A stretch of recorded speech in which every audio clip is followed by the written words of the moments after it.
आज का जो सेशन है वो स्किन केयर पे है, यानी कि चर्म रोग से संबंधित कौन कौन से प्रोडक्ट्स हैं, कौन कौन सी जानकारियां हैं, उस संबंध में आज हम लोग बातचीत करेंगे। आपको स्लाइड के माध्यम से कई तरह के प्रोडक्ट्स जो इस विषय में काम आने वाले हैं उनके बारे में जानकारी देंगे। मोटा मोटा अगर हम समझें तो हमारी त्वचा में जो रोम छिद्र हैं उसमें गंदगी फंसने से या फिर प्रदूषण से, बैक्टीरिया इन्फेक्शन या किसी तरह के फंगस के संपर्क में आने से चर्म रोग की समस्या पैदा होती है। चर्म रोग की समस्या आनुवांशिक भी होती है, यानी कि अगर आपकी फैमिली में किसी को होता आया है तो उससे भी आपको हो सकती है। और हम सबको इस बात को भी जानना बहुत ज़रूरी है कि ये जो स्किन की प्रॉब्लम्स हैं डे टू डे लाइफ में, ये दूर की जा सकती हैं, इनका इलाज अच्छे से किया जा सकता है, लेकिन इनका इलाज केवल थोड़ा सा लंबा होता है। एलोपैथी में इसका इलाज न सिर्फ लंबा होता है बल्कि बहुत महंगा भी होता है, क्योंकि एलोपैथी की जो क्रीम्स और जो लोशंस और जो दवाइयाँ हैं स्किन केयर की वो बहुत महंगी हैं और उसका इलाज बहुत महंगा है। तो आज हम लोग चर्चा करेंगे कि हम अपने हर्बल सप्लीमेंट से, आयुर्वेदिक प्रोडक्ट से कैसे छोटी छोटी चीज़ों को का उपाय कर सकते हैं। हमारा भोजन या तो दवा बन सकता है या फिर सबसे धीमा जहर बन जाता है। अभी तक तो ये समझ में आ चुका है हमको कि हम जो खाते हैं उसी से ही हमारा शरीर बनता है और हम क्या खाते हैं हम वैसे ही बनते हैं। इसीलिए स्वास्थ्य की गारंटी केवल भोजन से नहीं दी जा सकती, हमें भोजन के अलावा और भी बहुत कुछ करना पड़ता है। और प्रत्येक स्वस्थ व्यक्ति को यही समझाना इस सीरीज का उद्देश्य है। हम हर स्वस्थ व्यक्ति को समझाना चाहते हैं कि भोजन से सब कुछ नहीं होता, क्योंकि भोजन आप क्या कर रहे हैं, खड़े खड़े आप काम के बीच में खाना खा रहे हैं, भाग दौड़ के खा रहे हैं, वो सब चीजें ये हमारे असर करती हैं, हमारे स्वास्थ्य पर उल्टा असर करती हैं। डिफेंस सिस्टम शरीर का है, वो किसी भी स्थिति को सुधारने की कोशिश करता है, लेकिन वो जब कमजोर पड़ता है तो उसकी सारे मतलब बीमारी के हमें लक्षण दिखने लगते हैं, सिस्टम दिखने लगते हैं। सिस्टम दिखने पर हमें बीमारी का पता लगता है। जब हमें बीमारी पता लगती है तब तक बहुत देर हो चुकी होती है और बीमारी अपना असर दिखाने लगती है। ऐसा क्यों हो रहा है? क्योंकि शरीर का डिफेंस सिस्टम अपने आप से ही लड़ रहा है और अपने आप से ही बात कर रहा है, हमको वो पता नहीं लगने देता। इस स्थिति में हम मर्ज कब आया हमारे शरीर में हमें नहीं समझ में आता। हमें जब मर्ज पकड़ लेता है तब हमें समझ में आता है और तब इलाज शुरू करते हैं। इलाज शुरू करने के बाद डॉक्टर के पास जो हम पहुंचते हैं तब बहुत देर हो चुकी होती है और इलाज जो होता है तो फिर वही जैसा रवि जी ने बताया काफी महंगा होता है। और हम अपना पैसा जो हमने कमाया पिछले सालों में वो हम डॉक्टर को, दवाइयों में, अस्पताल को हम दे आते हैं, साथ में अपना समय भी देते हैं जिसका हम ध्यान ही नहीं रखते हैं। और ये समय ही हमारी पूंजी है, हमारे पास और है ही क्या। समय ही धन है, समय ही सब कुछ है और ये हमारा डबल लॉस होता है। बीमारी की स्थिति में धन और समय दोनों नष्ट होते हैं। हेल्थ वेल्थ सीरीज में हम समझेंगे कि हम स्वस्थ बने रहने पर ध्यान दें और इस पर ध्यान दें तो हमारा धन स्वास्थ्य बनाने में लगेगा और स्वास्थ्य जब बना रहेगा तो समय काम में लगेगा। हमारा ये दोहरा लाभ है। इस दोहरे लाभ वाला ये इन्वेस्टमेंट है। स्वास्थ्य पे किया गया महीने का 2-3 हजार रुपए का अपने ऊपर अगर आपने खर्चा किया तो ये आपको पता नहीं कितने गुना लाभ आने वाले समय में देगा। इस इन्वेस्टमेंट को जरूर करें। हम इसमें अपने सभी डिस्ट्रीब्यूटरों के लिए केयर थेरेपी कॉन्सेप्ट लाए हैं। तमाम किस तरीके से हम ये 4-5 केयर थेरेपी कर लें तो हमारा काफी कुछ इसमें अपने आप ही सुधार हो जाता है। हमको प्रोडक्ट की जानकारी हो जाए तो हमारा बिजनेस भी बहुत बन जाता है। ये हेल्थ वेल्थ मैगजीन जो है ये आपके पास होनी चाहिए, सबके घर में होनी चाहिए। इसको पढ़िए, इसमें से प्रोडक्ट समझिए। डिजीज चार्ट में से आपको तमाम दवाइयाँ किस प्रकार से इस्तेमाल हो ये हम आपको बताएंगे, हेल्थ केयर गाइड आपको देंगे। आयुर्वेद के ऊपर जो हम जानते हैं उससे कहीं आगे बहुत जानना जरूरी है, बेसिक चीजें जाननी जरूरी हैं, ताकि हम अपने लोगों को समझा सकें कि ये आयुर्वेद किसी भी अन्य थेरेपी जो थेरेपी हैं उनसे ये कहीं आगे है। आज दोस्तों बात कर रहे हैं हम स्किन केयर की। बताना चाहते हैं कि स्किन के बारे में सबसे पहला एक तथ्य जान लीजिए कि हमारी स्किन 35 दिनों में बदल जाती है। पूरी स्किन 35 दिनों में हमारी उतर जाती, नई आ जाती है। नई स्किन का स्वस्थ स्किन संपूर्ण स्वास्थ्य का इंडिकेटर है। अगर स्किन में कहीं गड़बड़ी है तो वहीं पर ही सब कुछ जो है वहीं से हमें दिखाई देने लगता है। जब हम बीमार होते हैं तो दोस्तों हमको 4 प्रकार के इंडिकेटर शरीर देता है। पहला, वो बुखार आ जाता है। सिम्टम्स किसी भी बीमारी को आप देखिए तो या तो उसको बुखार से रिलेट करिए, बुखार आएगा, या आपको दर्द होगा कहीं पर तो कुछ गड़बड़ है, या आपको कहीं आलस है कुछ गड़बड़ है, या स्किन में कुछ बदलाव है तो कुछ गड़बड़ है। इस तरीके से हम अपने स्किन को भी एक अपने संपूर्ण स्वास्थ्य का इंडिकेटर मानते हैं। स्किन की बात कर रहे हैं तो स्किन को पहले हम जान लें, ये स्किन हमारी है क्या। हम हाथ से छूकर तो हम पता लगा ले लेते कि अंदर अंदर इसमें क्या कुछ हो रहा है। ये अगर हमें समझ में आ जाए तो हम स्किन को मैनेज करने में हमें आसानी होगी। हम दूसरों को कुछ बता सकेंगे किस प्रकार से इसमें मैनेज किया जाता है और किस तरह से इसमें समस्याएं आती हैं। स्किन की जो एक तरीके से आप परिभाषा समझिए स्किन के बारे में, मोटे तौर पर कहा जाए तो स्किन जो है पानी, प्रोटीन, फैट, मिनरल्स, इन चीजों से कई प्रकार के टिश्यू बनते हैं। उन टिश्यू को एक मेम्ब्रेन के साथ, मेम्ब्रेन में ये फंसे होते हैं, मेम्ब्रेन से ये कवर होते हैं, इसको स्किन कहते हैं। कोई भी अंग कई टिश्यूओं से मिलकर बनता है, स्किन भी बहुत सारे टिश्यूओं से मिलकर बनी हुई है, इसलिए इसको शरीर का सबसे बड़ा अंग माना जाता है। जैसे हमारा लीवर है, अभी तक लीवर को हम सबसे बड़ा कहते थे, यस लीवर सबसे बड़ा, सबसे भारी है इसलिए सबसे बड़ा है, लेकिन स्किन एरिया में सबसे बड़ा अंग है। क्योंकि बाल, नाखून, हमारे बाल ये स्किन के अपेंडिजेस हैं, उप अंग मानते हैं इनको हम। नाखून स्किन है। जो स्वेट ग्लैंड्स, हमारी पसीने की ग्रंथियां, ऑयल ग्लैंड्स, वो तेल निकलता है शरीर से, स्किन से, वो ऑयल ग्लैंड्स की ग्रंथि, ये सब अपेंडिजेस है और स्किन के सिस्टम को ये मिल करके सारे पूरा करते हैं। नाखून क्यों बने? नाखून इसलिए बने कि जब हम, आप समझिए, अब जो जंगलों में अगर नाखून ना हो जानवरों के, तो नाखून से अपना शिकार नहीं कर सकते, अपना बचाव नहीं कर सकते। हमारे भी नाखून कुछ उसी प्रकार से बने थे, लेकिन हमने इनको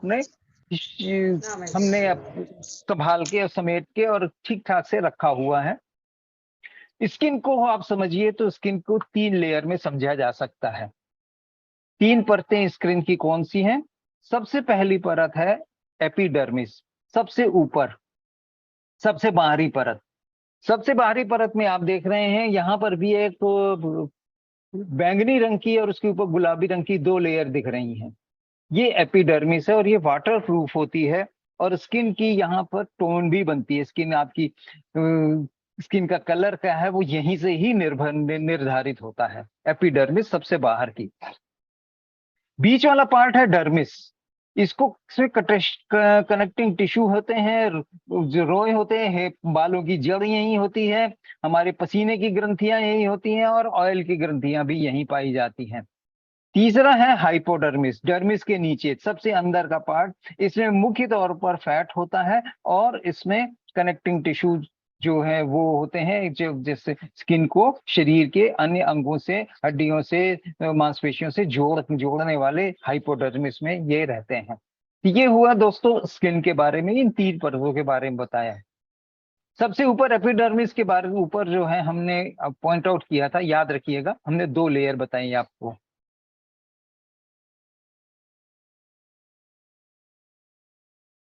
स्किन सबसे जो कार्य इनको देखा जाए तो स्किन सबसे पहले दिखाई देने वाला और महसूस किया जाने वाला वह पहला अंग है जो बीमारी के लक्षण सबसे पहले दिखाता है। कुछ भी होगा, आपको कुछ भी अंदर शरीर में दिक्कत हुई तो बीमारी सबसे पहले अगर दिखेगी तो स्किन पे दिखेगी। स्किन की असामान्य स्थिति, वो किसी मेटाबॉलिज्म में गड़बड़ है या हार्मोन गड़बड़ है, तो उस सब रोगों के स्किन से संकेत हमको मिलने लगते हैं। शरीर में पानी रोकने का काम स्किन करती है। पसीने निकलता है तो गर्मी लगी तो पसीना निकला या शरीर ठंडा हो गया, थर्मोबैलेंस कहते हैं। और ये इसकी स्किन की परमिएबिलिटी से संभव होता है। हमारी ये स्किन की जो परत है, जो स्किन की झिल्ली है, वो सब कुछ उसमें से नहीं बाहर निकल सकता। उसमें से कुछ चीजें स्किन से बाहर निकलती है, बाकी वो रोक के रखती है। इसको सेमी परमिएबल और परमिएबिलिटी कहते हैं। इसको पारगमता, एक दूसरे इधर से उधर आना जाना।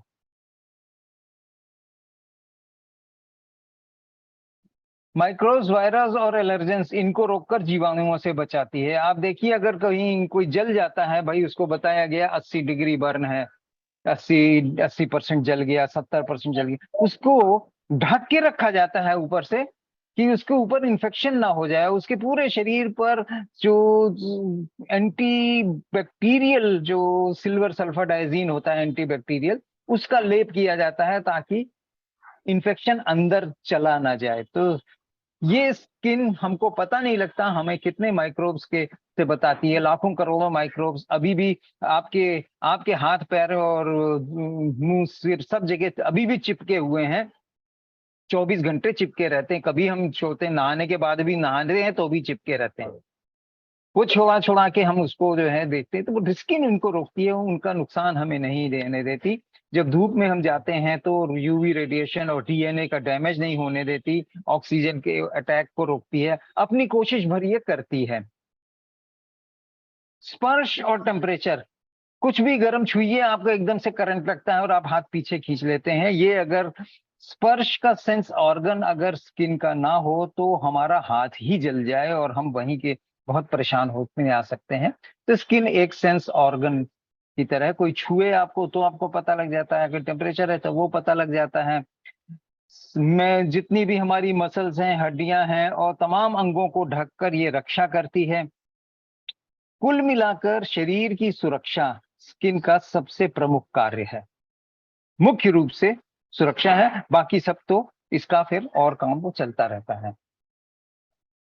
स्किन के विकार में हम देखें तो कुछ कारण हमें जो जनरल से सामान्य कारण दिखेंगे, तो क्यों स्किन की दिक्कतें पैदा होती हैं, वो होती है न्यूट्रिएंट्स की कमी। एंटीऑक्सीडेंट, प्रोटीन, विटामिन और कमजोर इम्यूनिटी। न्यूट्रिएंट कम होगा तो इम्यूनिटी कमजोर होगी। एंटीऑक्सीडेंट, प्रोटीन, विटामिन कम हुए तो कुछ ना कुछ कहीं ना कहीं वो कमी जो है वो झलकने लगती है। तो स्किन की बीमारी या तो न्यूट्रिएंट की कमी से होंगी या माइक्रोबियल इन्फेक्शन से होंगी। जैसे स्किन के जो रोम छिद्र हैं, बालों में फंसे बैक्टीरिया, स्किन पर रहने वाले फंगस, पैरासाइट, वायरस, किसी के छूत का रोग लग जाता है, स्किन से स्किन टच हो गई तो उससे संपर्क हो जाता है। ये दूसरा कारण हुआ। तीसरा है मानसिक तनाव, डिप्रेशन। आपको हो सोशल कोई समस्या है, कोई मानसिक समस्या है, उससे सोरियासिस और एक्जिमा जो है ना एग्रेवेट हो जाता है, बढ़ जाता है। डिप्रेशन से कई बार हमने देखा आंखों के नीचे टेंशन से गड्ढे से आ जाते हैं। सब स्किन की बीमारियां मानसिक तनाव से होती हैं। नींद कम आ रही हो तो स्किन में ब्लड फ्लो कम हो जाता है, उसकी रंगत बदलने लगती है। एलर्जी कुछ हो या कोई मेडिकल स्थिति हो या लाइफस्टाइल का कोई उसकी समस्या हो, जैसे आपको किसी एक काम आपका है जिसमें हमने देखा कि हम बाजार में घूमते हैं, कुछ कुछ जो है वो जोकर से बने, वो मुंह में पूरा सफेद किए पुलाए पोटे और वो कुछ अपना विज्ञापन करते रहते हैं, वो स्किन के लिए ठीक नहीं है। और आनुवंशिक तो कुछ है ही, अगर जेनेटिक कोई कारण है तो। मुहासे एक अलग बीमारी है, एक अलग तरीके की, ये सबसे कॉमन है, इसको एक अलग ही हमने इसको डिस्कस किया है। ये जब फैट ज्यादा होता है, फैट की समस्या स्किन में होती है, तब ये होते हैं। इनके बारे में हम एक अलग से स्लाइड देखेंगे। स्किन हेल्थ पर मैक्रोन्यूट्रिएंट्स का रोल, मैक्रोन्यूट्रिएंट्स और माइक्रोन्यूट्रिएंट्स दो हम देख रहे हैं, दो चीजें होती हैं। मैक्रोन्यूट्रिएंट्स जो हैं जैसे कार्बोहाइड्रेट, फैट, लिपिड, ये मैक्रोन्यूट्रिएंट्स हैं। Micronutrients vitamin, mineral, amino acids, ये माइक्रोन्यूट्रिएंट्स हैं। कार्बोहाइड्रेट ये बहुत जरूरी है। ये एपिडर्मिस और डर्मिस, आपको पिछली पिक्चर में याद होगा, एपिडर्मिस सबसे ऊपर और डर्मिस उसके नीचे, दोनों में इन्फ्लेमेशन को रोकते हैं और फैलने से बचाते हैं। स्किन की जो स्ट्रक्चर है उसमें जो कोई गड़बड़ शुरू हुई, डिग्रेडेशन शुरू हुआ, कोई उसमें विघटन शुरू हो गया, तो उसको रोकते हैं। लिपिड, लिपिड है मेनली तमाम फैट को इकट्ठा करके उनका एक नाम दे दिया लिपिड। लिपिड स्किन की नेचुरल फैट है जो हमने सबसे नीचे देखी हाइपोडर्मिस में, ये सुरक्षा की ताकत को बनाए रखती है। फैट की लेयर जो है नमी को रोकती है और गंदगी और अशुद्धियों को बाहर रखती है। ये स्किन की नेचुरल रिपेयर में भी सहायक होती हैं। आप यहाँ देखिए, एमिनो एसिड जो है तीसरा, ये मैक्रोन्यूट्रिएंट है जो इन्फ्लेमेशन रोकते हैं और इन्फ्लेमेशन को से और उस इन्फेक्शन को फैलने से भी बचाते हैं। स्किन की स्ट्रक्चर की डिग्रेडेशन को भी रोकते हैं। पिछली पिक्चर में हमने एपिडर्मिस, डर्मिस और हाइपोडर्मिस की बात की थी। यहां पर आप ये देखिए कि ये जो एपिडर्मिस में नमी रोकने का नेचुरल मॉइस्चराइजिंग फैक्टर और डर्मिस में इलास्टिक फैक्टर, इलास्टिन और कोलेजन बनाते हैं। एपिडर्मिस में आप ये देखिए, यहाँ पर सबसे ऊपर की लेयर, पीछे हमने बात किया था कि 2 लेयर की हमने बात की थी, एपिडर्मिस में 2 लेयर हैं। सबसे ऊपर की लेयर की अब यहाँ पर हम बात कर रहे हैं, आपको याद भी होगा, मैंने वहां याद दिलाया था, इसको ध्यान रखिएगा। ये नेचुरल मॉइस्चराइजिंग फैक्टर है, ये वाटर प्रूफ होता है हमारी सबसे ऊपर स्किन की लेयर। और डर्मिस में इलास्टिन और कोलेजन ये बनते हैं। इलास्टिन और कोलेजन, इसके बारे में अगली स्लाइड में हम देखते हैं। ये बहुत ही इंपॉर्टेंट फैक्टर हैं लाइफ के। और हाइपोडर्मिस में तमाम फैट सेल्स रहते हैं, जो हमने लिपिड के बारे में हमने ऊपर यहाँ पर पढ़ा कि लिपिड स्किन की नेचुरल फैट है, ये हाइपोडर्मिस में होती है।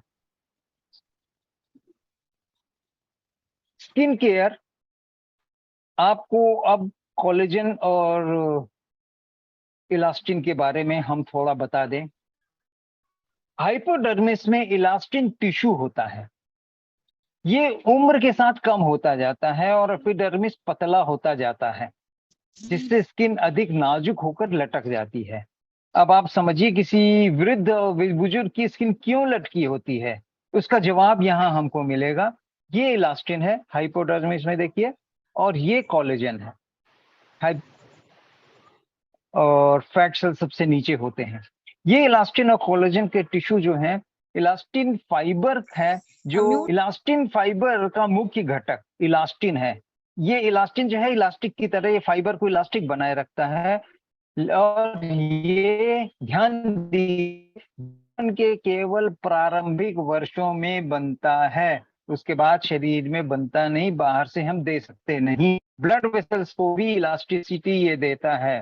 ब्लड वेसल उम्र के साथ धीरे धीरे धीरे धीरे वो कठोर होते जाते हैं, वो क्योंकि ये इलास्टिन उम्र बढ़ने के साथ साथ कम होता जाता है और ब्लड वेसल सख्त होने लगती हैं और स्किन ढीली पड़ने लगती है। कोलेजन निर्माण, कोलेजन शरीर में जो बनता है वो 25 वर्ष तक तो बनता है और उसके बाद ये घटने लगता है। 30 और 40 की उम्र पर ये स्किन पर असर दिखाने लगता है, हमारे स्किन की रंगत बदलने लगती है, ढीली पड़ने लगती है। मीनोपॉज, महिलाओं में जो मीनोपॉज होता है, जो हार्मोनल साइकिल बंद होता है, तो उसके 5 वर्षों में त्वचा से तकरीबन 30% कोलेजन खो जाता है, गायब हो जाता है, स्किन ढीली पड़ने लगती है। ये एक हार्मोन का ये हार्मोन शरीर से कम होने का और उसका ये असर है। तो ये इलास्टिन और कोलेजन के बारे में हमने एक छोटी सी एक मुख्य जानकारी ली। इसमें जितना डेप्थ में जितना पढ़ी है उतना कम है, लेकिन बड़ी उम्र में स्किन ढीली क्यों होती है, झुर्रियां क्यों पड़ती हैं, आज मेरे ख्याल से आपको समझ आया होगा। ये सारा खेल इलास्टिन और कोलेजन का है, जो शरीर में बनता है, बाहर से दिया नहीं जा सकता। इसके लिए हमें सिर्फ कुछ न्यूट्रिएंट्स ही हैं जो इसको मेंटेन रखते हैं। माइक्रो न्यूट्रिएंट्स की बात करें तो vitamin A, vitamin B, vitamin C, vitamin D, vitamin E, zinc, copper और सेलेनियम। सर ये विटामिन 3, 3, 6, 3, 9 विटामिन और माइक्रो न्यूट्रिएंट्स हैं जिनका की बहुत बड़ा रोल हमारी स्किन में होता है। क्या क्या करते हैं, थोड़ा थोड़ा धीरे धीरे हम इसको समझें। विटामिन ए ये आंख में भी काम आता है, रेटिना को भी मजबूत करता है और हमारी स्किन में भी कोलेजन को बढ़ाता है। जब कोलेजन बन रहा होता है तो उसकी सिंथेसिस ये करने में मदद करता है, झुर्रियां रोकता है, उनको कम भी करता है नए सेल बनाने में इससे नए सेल जो है बॉडी के सेल बनते हैं और बढ़ते हैं। और ये एक्ने में भी प्रयोग होता है, एक्ने, पिंपल। ये विटामिन बी9 इसे फॉलिक एसिड भी कहते हैं। आयरन के साथ फॉलिक एसिड तो आपने देखा होगा अक्सर दिया जाता है। ये विटामिन बी9 वही है, ये भी कोलेजन बनाने में इसकी भी जरूरत होती है। स्किन में ये नमी भी बढ़ाता है और जब नमी बढ़ती है तो सूखेपन से हमें राहत मिलती है। विटामिन सी भी कोलेजन में मददगार है, त्वचा में कसाव लाता है, आंखों के ब्लैक सर्कल कम करता है, स्किन को हल्का करता है और चमकदार बनाता है, स्किन को थोड़ी सी यूथ टोन आ जाती है।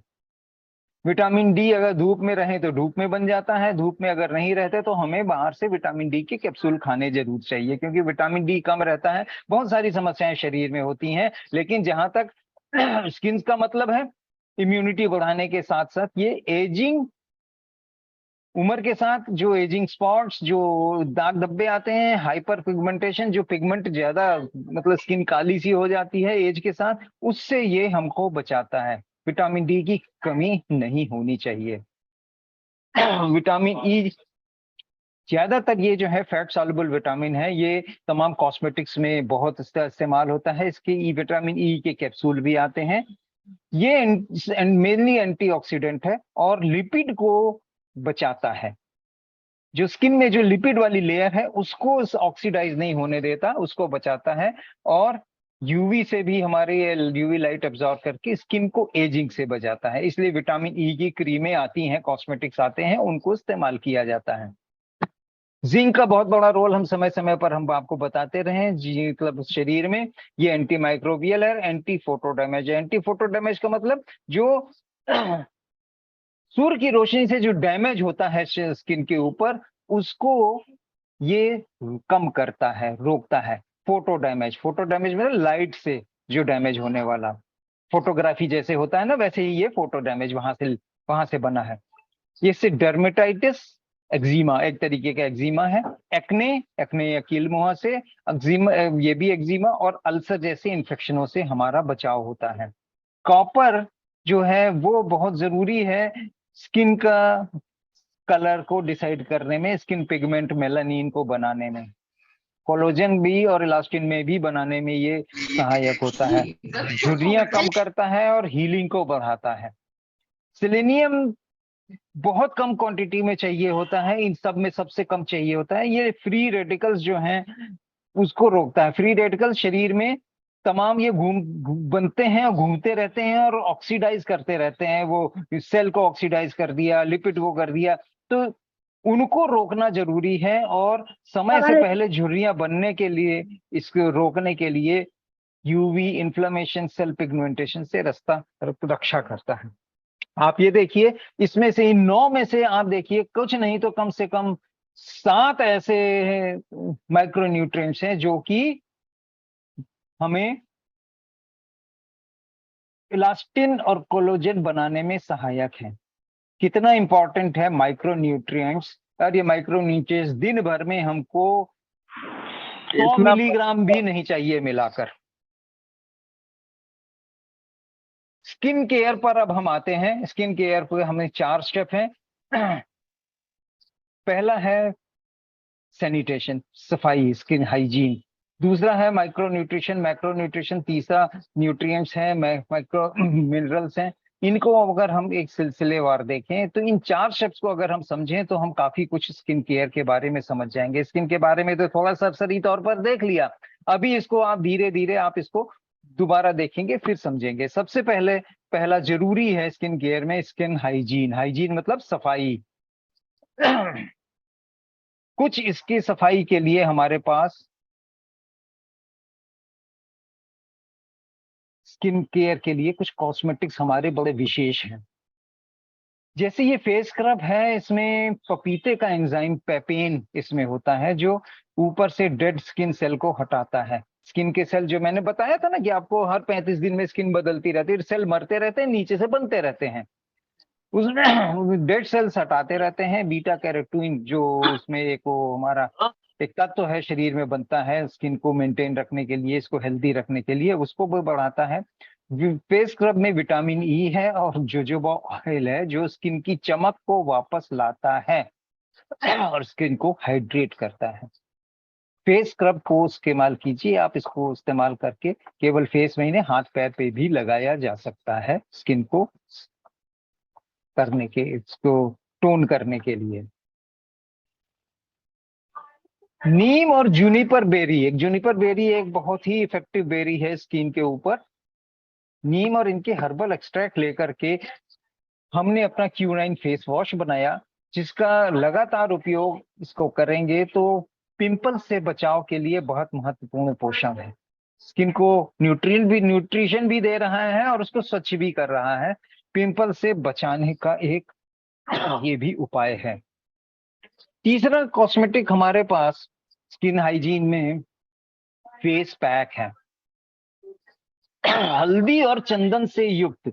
ये ब्राइटनिंग फेस पैक है, मतलब स्किन पे चमक लाने वाला। इसका नियमित उपयोग पिगमेंट हटाता है, स्किन को चमक प्रदान करता है, मुहासों से भी हमको बचाता है। आपने देखा यहाँ पर हमने तीनों ये चीजें देखी, तीनों का इनडायरेक्ट इफेक्ट हमारा एक्ने और पिंपल से बचाव के लिए है। इसके बाद स्किन हाइजीन का भी कंटिन्यू करते हैं। स्किन की ओवरऑल हमारी जो है आयुर्मिक्स बाथ सोप के साथ हम रिकमेंड करते हैं, जिसमें नीम, पुदीना, तुलसी और एलोवेरा का कॉम्बिनेशन है, जो स्किन को सब कीटाणु रहित बनाता है, मैक्रो फ्री बनाता है और शरीर में एकदम से ताजगी सी भर देता है। ये बहुत ही मतलब हमारा एज प्रोडक्ट है और इसको स्किन हाइजीन हमारे हिसाब से यहीं से शुरू होती है। ये Q9 anti dandruff shampoo, anti dandruff shampoo से हम डेंड्रफ को अटैक करते हैं और डेंड्रफ जो हमारे बाल की जड़ों में का इन्फेक्शन होता है बेसिकली बाहर निकल के आता है और स्किन सी झड़ने लगती है, बाल कमजोर होने लगते हैं और जब चेहरे पर ये गिरता है स्किन डेंड्रफ तो ये वहां पर पिंपल्स भी बनाना शुरू कर देता है। इस टी एंटी डेंड्रफ शैम्पू इसके एंटीऑक्सीडेंट बालों की जड़ साफ करते हैं, ब्लड सर्कुलेशन सुधारते हैं। 2 in 1, अगर डेंड्रफ की शैम्पू समस्या जब दूर हो जाए इसको आप रोक सकते हैं। और हमारा ये Q9 का 2 in 1 शैम्पू है, जिसके में aloe vera, minerals, amino acid, zinc, vitamin C, A, E की जितनी जरूरत भर की मात्रा इसमें डाली है, जिससे कि बाल एकदम आपको सुलझे हुए मिलते हैं, चिकने और चमकदार मिलते हैं। ये बाल भी हमारे स्किन का एक पार्ट है, स्किन बालों की जड़ स्किन के लिए बहुत जरूरी है, उसका स्वास्थ्य। ये रिजुविनेटिंग ऑयल, हमारा Q9 रिजुविनेटिंग ऑयल आंवला, अर्गा ऑयल और ओनियन ऑयल के गुण हैं इसमें, जिससे बालों की जड़ें बिल्कुल साफ हो जाती हैं, उनका इन्फेक्शन दूर हो जाता है और बालों का झड़ना रुक जाता है, नए बाल उगने में मदद करता है। हमारे कई साथी इसका बहुत एक्सपीरियंस किए होंगे, अभी हम सेशन के बाद थोड़ा चिट चैट में उनके अनुभव भी सुनेंगे इन प्रोडक्ट्स के बारे में। पहला तो था स्किन हाइजीन जिसके हमने बात की। दूसरा, तीसरा, चौथा ये डिटॉक्सिफिकेशन, मैक्रो माइक्रो न्यूट्रिएंट्स और मैक्रो माइक्रो मिनरल्स की अब हम बात करें तो बिना इनके स्किन हेल्दी नहीं रह सकती है। इसके लिए हमने डिटॉक्सिफिकेशन हमें बहुत जरूरी है। डिटॉक्सिफिकेशन जो है वो हमारा ब्लड का, नीम से हम एक जनरल डिटॉक्सिफिकेशन भी करते हैं, जो कि हमें इनडायरेक्टली स्किन के लिए भी हमको लाभ मिलता है। सो डिटॉक्सिफिकेशन के लिए हम लीवो प्लस का भी इस्तेमाल करते हैं, जिसमें शरीर के अन्य सुधारों के द्वारा स्किन में इनडायरेक्टली बहुत लाभ पहुंचता है। इनसे बेसिकली इनसे आपको न्यूट्रिएंट्स मिल रहे हैं। और कलौंजी, एलोवेरा, तुलसी जो है ये माइक्रो मिनरल्स इनमें बहुत सारे मिलते हैं, नॉन एसेंशियल एमिनो एसिड्स मिलते हैं, जिनका सपोर्ट स्किन केयर में बहुत लाभदायक है। दोस्तों, नीम, लिवो प्लस, तुलसी, एलटी आप करते रहते हैं, आप लीवर ट्रीटमेंट कीजिए, उससे कई जगह और फायदे होंगे, लेकिन स्किन में भी फायदा होगा। और उनके साथ एलोवेरा भी दे दें। एलोवेरा कोई स्किन के लिए स्पेशल नहीं है, इसको एक जनरल पर्पज हर जगह ही यूज होता है। मतलब इन प्रोडक्ट्स का कोई एक स्पेसिफिक यूज नहीं है, ये एक replacement therapy, macro micro nutrients शरीर में दीजिए तो शरीर अपने आप में ये बहुत बड़ा डॉक्टर है, वो खुद ही काफी कुछ सुधार लेता है। अब हम थोड़ा एक्ने और पिंपल्स के बारे में बात कर लें। ये एक बहुत बड़ा एक चैप्टर है, जो कि सबसे ज्यादा यही परेशानी देखने को मिलती है। एक्ने बीमारी का नाम है, पिंपल इसका लक्षण है। ये पिंपल्स हैं, एक्ने बीमारी में ये पिंपल्स दिखाई दे रहे हैं। हेयर फॉलिकल्स, जो बाल जहां से स्किन से निकलता है, वो फॉलिकल्स स्किन में छोटे छोटे छेद होते हैं, तेल और डेड स्किन सेल की वजह से बंद हो जाते हैं, तब पिंपल्स बनते हैं। ये तेल कहाँ से आता है? ऊपर से तो हम रोज लगाते नहीं, ये तेल कहाँ आता है? ये जो है तेल जो है शरीर में ही बनता है। ऑयली पदार्थ, इसको सीबम नाम बोलते हैं, जो स्किन के नीचे ऑयल ग्लैंड्स में स्किन की चिकनाहट के लिए बनता है। वहां से तेल निकलता है, पसीने के साथ ऑयल भी निकलता है, स्किन को चिकना बनाए रखता है। अगर ये ना निकले तो आप पहाड़ों में कभी जाइए जहाँ ना पसीना निकलता है और स्किन के सेल भी उसमें इतने एक्टिव नहीं रहते, तो वहां स्किन फटने लगती है, स्किन चिड़चिड़ाहट होने लगती है, वो ऑयल ग्लैंड हमारी वहां पर डिफंक्ट हो जाती है ठंडे मौसम में। फेस हाइजीन बहुत जरूरी है पिंपल्स के लिए। इसके लिए 8-9 पॉइंट जरूर ये नोट कर लें। दिन में 2 बार पसीना आने के बाद मुंह चेहरा धोना चाहिए। एक स्क्रब फ्री क्लींजर को अपनी उंगलियों से लगाएं ताकि पिंपल डिस्टर्ब ना हो। स्किन के साथ संयम बरतें, जो भी आप लगाएं वो अल्कोहल फ्री होना चाहिए। क्रीम लगाएं, कोई भी होता, स्किन को रगड़े नहीं। अगर ये पिंपल्स हो गए हैं तो रगड़े नहीं, इनको गुनगुने पानी से सिर्फ हाथ, पोले हाथों से धोना चाहिए। शैम्पू रोज करें। अगर आपके बाल ऑयली हैं तो रोज चाहिए। और शैम्पू जैसा अभी हमने पीछे देखा, अगर डेंड्रफ है तो डेंड्रफ, एंटी डेंड्रफ लगा करके जब डेंड्रफ की शिकायत दूर हो जाए तो 2-in-1 शैम्पू आप इसको यूज कर सकते हैं। स्किन को अपने से ठीक होने दें। कोई जरूरी नहीं है कि आप उसको, उस पिंपल्स वाली स्किन को आप उसको ठोक पजा के और उसको दबा दुबोगे, मुहासे को नोच के, फोड़ के, निचोड़ कर किसी तरह उसको निकाल देंगे। नो, ये गलत है। इसको अपने आप ठीक होने दीजिए। आप बाकी सब अगर आपने इसको न्यूट्रिशन दे दिया, हाइजीन रख ली, बाकी सब तो अपने आप ठीक हो जाएगा। उसके लिए आपको परेशान होने की जरूरत नहीं है। हमारी आदत होती है हाथों से, हमारा हाथ हमारे चेहरे पर जाने की लग जाता है, मुहासों को हम छेड़ते हैं कई बार, तो उससे उससे थोड़ा सा बचिए। इसके लिए कोई जरूरी ऐसा नहीं। जब कोई, आपको याद होगा, देखा होगा आपने, जब घर का छोटा बच्चा बार बार अंगूठा पीता है तो कई बार उसके अंगूठे में कपड़ा बांध दिया जाता है, या थोड़ा सा उसका कुछ उसमें कड़वी चीज लगा दी जाती है, तो 1-2 दिन उसकी आदत छूट जाती है। धूप से बचें, टैनिंग से दूर रहें। ये कुछ पॉइंट्स हैं जो फेस हाइजीन में हमें, एक्ने और पिंपल के मैनेजमेंट में ये हमें जरूरी करने होते हैं। इसके बाद ये हमारा ऑल पर्पस सप्लीमेंट है। जिंक इसमें भी हमें मिलता है। जिंक अगर कहीं और से नहीं मिला तो जिंक हमें किडनी में भी चाहिए, हार्ट में भी चाहिए, स्किन में भी चाहिए, हमें लिवर में भी चाहिए, सब जगह चाहिए होता है। तो ये ऑल पर्पस सप्लीमेंट हमने इसको बनाया। जिंक किडनी और सब जगह ठीक से काम चाहिए। स्किन के लिए भी बहुत जरूरी है। तो जिंक जिंक इम्यूनिटी बढ़ाता है, इन्फेक्शन बचाता है, आरबीसी और इम्यूनिटी वाले सेल्स जो हो, फैगोसाइट जिनका नाम है, वो बनाने में सहायता करता है। और विटामिन सी शरीर को एंटीऑक्सीडेंट प्रॉपर्टी की सुरक्षा देता है, एंटीऑक्सीडेंट, जिससे कि हम, हमारे तमाम ऑर्गन और सब सुरक्षित रहते हैं। हमें सबसे ज्यादा जो है एलर्जी से हमें दूर रखता है। एलर्जी, जो जुकाम वगैरह, जो जुकाम साइनस हो जाता है, वो विटामिन सी से हमारा ठीक होता है। लेकिन एक इसमें थोड़ा सा कैच है, इसको हमें भी जरूर समझना चाहिए। यहाँ पर हम एक ARL सुपर CZ में हम अपने जो सिंथेटिक विटामिन सी और जिंक की बात कर रहे हैं, आंवला में नेचुरल विटामिन सी है।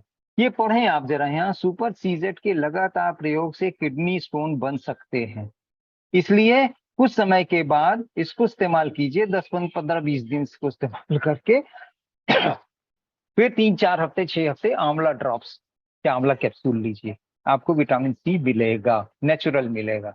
इस तरीके से अलट पलट करते रहना जरूरी होता है। जो जो हमने अभी प्रोडक्ट बात की है, उन प्रोडक्ट की बात एक बार कर लें, वो कैसे लेने हैं, क्यों लेने हैं, क्यों लेने हैं हमने आपको बता दिया, कैसे लेने हैं वो यहाँ पर देखने वाली बात है कि नीम सॉफ्ट जेल एंटी जो हमारा टॉक्सिन्स वगैरह दूर करने के लिए भोजन के बाद हमको ये एक सुबह शाम, लीवर प्लस 15 ml दिन में 3 बार भोजन से पहले, लीवर प्लस कैप्सूल भोजन के बाद 2 बार, कृष्णा तुलसी ड्रॉप्स भोजन के बाद 2 बार, कलौंजी कैप्सूल 2 बार, भोजन के बाद एलोवेरा जेल आप सुबह खाली पेट ले लीजिए गुनगुने पानी में मिलाकर 1 बार। तो दोस्तों ये इस तरीके से हमने आज पूरा एक स्किन का चैप्टर देखा।